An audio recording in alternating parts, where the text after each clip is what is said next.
중국 역사상 가장 치열하고 잔혹한 궁중 암투가 있었습니다. 당나라 고종시대 한 여인이 황제의 총애를 얻기 위해 자신의 갓난딸마저 희생시켰습니다. 그 여인의 이름은 무조 훗날 측천무후라 불리게 될 중국 역사상 유일한 여왕제였습니다. 오늘 우리는 권력을 향한 끝없는 욕망이 어떻게 한 여인을 괴물로 만들었는지, 그리고 그 과정에서 벌어진 피비린내 나는 궁중 암투의 실체를 파헤쳐 보겠습니다. 일부 후궁에서 시작된 야망. 무조는 원래 태종의 후궁이었습니다. 태종이 죽자 관례에 따라 출가해야 했지만 그녀에게는 다른 계획이 있었습니다. 새로 즉위한 고종의 마음을 사로잡은 것입니다. 당시 고종에게는 이미 왕왕후와 소숙비라는 두 여인이 있었습니다. 왕왕후는 정실이지만 아들이 없었고 소숙비는 황제의 총애를 받으며 아들까지 낳은 상태였습니다. 무조에게는 불리한 상황이었습니다. 하지만 무조는 포기하지 않았습니다.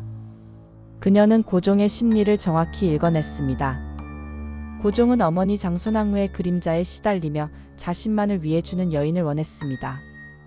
무조는 바로 그런 여인이 되어 주었습니다. 처음에는 왕왕후도 무조를 이용하려 했습니다. 소숙비를 견제하기 위해 무조를 끌어들인 것이죠. 하지만 이것이 얼마나 치명적인 실수였는지 곧 깨닫게 됩니다. 2부 치밀한 계획의 시작. 무조는 고종의 총애를 받기 시작했고 곧 딸을 낳았습니다. 하지만 이 아이는 무조에게 최고의 무기가 될 운명이었습니다. 어느 날 왕왕후가 무조의 처소를 방문했습니다. 그녀가 떠난 후 무조는 충격적인 일을 저질렀습니다. 자신의 갓난딸을 질식사시킨 것입니다.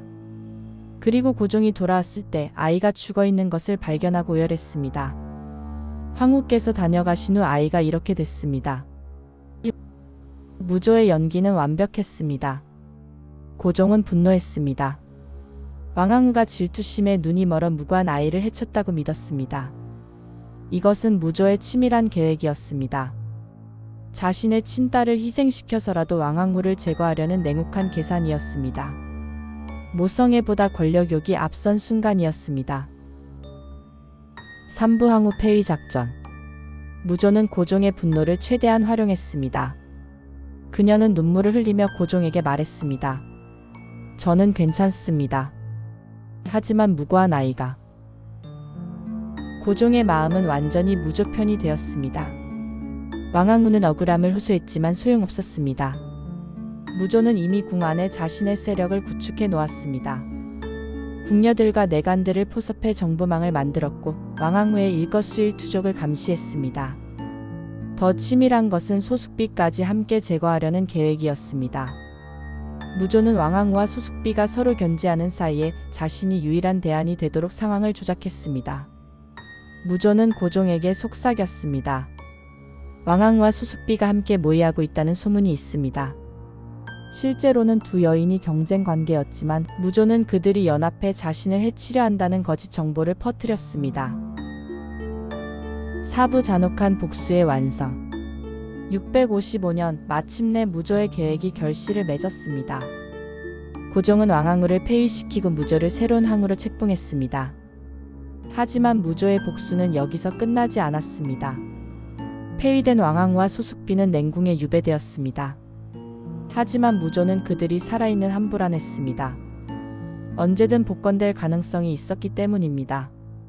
어느 날 고종이 냉궁을 방문했습니다. 그는 옛 정인들을 불쌍히 여겼습니다. 이를 안 무조는 분노했습니다. 아직도 그 여인들을 생각하시는군요. 무조는 결단을 내렸습니다. 왕왕후와 소숙비를 완전히 제거하기로 한 것입니다. 그녀는 잔혹한 명령을 내렸습니다. 두 여인의 손발을 자르고 술독에 던져라. 무부 괴물이 된 황후 2분. 왕왕후와 소숙비는 손발이 잘린 채 술독에 던져졌습니다. 그들은 며칠간 고통스럽게 죽어갔습니다. 왕왕후는 죽기 전 저주의 말을 남겼습니다. 무조야, 너는 반드시 보복을 받을 것이다.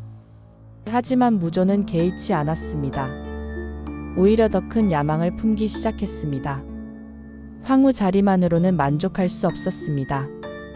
그녀는 황제가 되고 싶었습니다. 무조는 자신의 아들들마저 제거하기 시작했습니다. 황태자 이용과 이연을 차례로 폐위시키고 죽음으로 몰아갔습니다. 권력 앞에서는 모성애도 없었습니다. 마침내 690년 무조는 측천무라는 이름으로 황제에 올랐습니다. 중국 역사상 유일한 여왕제의 탄생이었습니다. 마지막 권력의 대가. 측천무는 15년간 중국을 통치했습니다. 그녀는 유능한 통치자였지만 그 자리에 오르기까지의 과정은 너무나 잔혹했습니다. 자신의 딸을 죽이고 경쟁자들을 잔혹하게 살해하고 심지어 친아들들까지 제거한 그녀. 과연 권력은 이런 희생을 치를 만한 가치가 있는 것일까요? 측천무의 이야기는 권력을 향한 인간의 욕망에 얼마나 무서운 괴물을 만들어낼 수 있는지 보여주는 역사의 교훈입니다. 권력은 달콤하지만 그 대가는 언제나 참혹합니다.